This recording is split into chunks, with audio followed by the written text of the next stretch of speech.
తెలంగాణ రాష్ట్ర ముఖ్యమంత్రి శ్రీ అనుమల రేవంత్ రెడ్డి మొదటిసారిగా అధికారికంగా అమెరికా రానున్న సందర్భంగా ఇండియన్ ఓవర్సీస్ కాంగ్రెస్ ఐఓసీ పర్యవేక్షణలో భారీ ఏర్పాట్లు జరుగుతున్నట్టు తెలుస్తోంది. ఈ వివరాల గురించి IOC north east chapter president Shri Pradeep Samala మాట్లాడారు.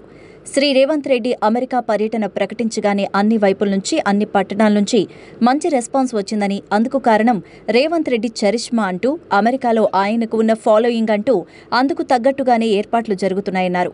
ఆదివారం 4 ఆగస్టు 2024వ తేదీన న్యూజెర్సీలో రాయల్ ఆల్బర్ట్ ప్యాలెస్లో ఇండియన్ డయాస్పోరా పేరిట ఒక పబ్లిక్ మీటింగ్ ఏర్పాటు చేశామని, అమెరికాలో శ్రీ రేవంత్ రెడ్డి బృందం Washington DC, Dallas, San Francisco నగరాలు వెళుతున్నట్టు, న్యూజెర్సీలో మాత్రమే పబ్లిక్ మీటింగ్ ఉంటుందని వెల్లడించారు. ముఖ్యమంత్రి, తెలంగాణ రాష్ట్ర మంత్రులు, అధికారులు ఉన్న హోటల్ నుంచి సభాస్థలం వరకు ఒక కార్ ర్యాలీలో శ్రీ రేవంత్ రెడ్డిని ఘన స్వాగతంతో తీసుకొస్తామని, 12 గంటలకు మొదలయ్యే ఈ సమావేశంలో తెలంగాణ సంస్కృతి ప్రతిబింబించే విధంగా కొన్ని సాంస్కృతిక కార్యక్రమాలు మంత్రులు, ముఖ్యమంత్రి మాట్లాడడం ఉంటాయన్నారు.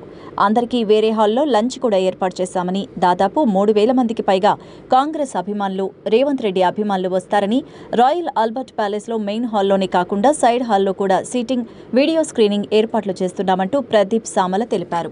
IOC north east chapter working ప్రెసిడెంట్గా శ్రీ ప్రదీప్ సామల కిందటి సంవత్సరం రాహుల్ గాంధీ న్యూయార్క్, న్యూజెర్సీ పర్యటన విజయవంతం చేయడంలో ముఖ్య పాత్ర పోషించిన విషయం చాలా మందికి తెలిసిందే. IOC Telangana chapter president Shri Rajeshwar Gangasani మాట్లాడుతూ, తెలంగాణ ఎన్ఆర్ఐల అభిమాన నాయకుడు రేవంత్ రెడ్డి అమెరికా రావడం అందరికీ చాలా సంతోషకరమైన విషయమని, మొదటిగా న్యూజెర్సీ నుంచే పర్యటన ప్రారంభం కావడం, ఇక్కడే ఓ పబ్లిక్ మీటింగ్ ఏర్పాటుకు కూడా అంగీకరించడం వల్ల ఈ సభని ఏర్పాటు చేసే అవకాశం తమకు వచ్చిందన్నారు. ఐఓసీతో పాటు స్థానిక సంస్థలు, కాంగ్రెస్ పార్టీ శ్రేయోభిలాషులు, రేవంత్ రెడ్డి అభిమానులు కూడా ముందుకు వచ్చి ఈ సభను విజయవంతం చేయడానికి సహాయపడుతున్నారని, వారందరికీ ధన్యవాదాలు తెలిపారు. వ్యక్తిగతంగా తన తరపున మరియు ఐఓసీ తెలంగాణ చాప్టర్ తరపున తెలంగాణ రాష్ట్ర ప్రభుత్వానికి విద్యుత్ ఉత్పాదన మీద కొన్ని సూచనలు చేయబోతున్నామని, డెన్మార్క్, స్వీడన్ దేశాల్లో సోలార్ సిస్టమ్స్ మీద ప్రజలకు అవగాహన కలిగించి, ప్రజలచే ప్రతి ఇంటిలో, ఆఫీసులో సోలార్ సిస్టమ్ ద్వారా విద్యుత్ ఉత్పాదన పెంచుకొని విద్యుత్ కొరతను అధిగమించారని తెలిపారు.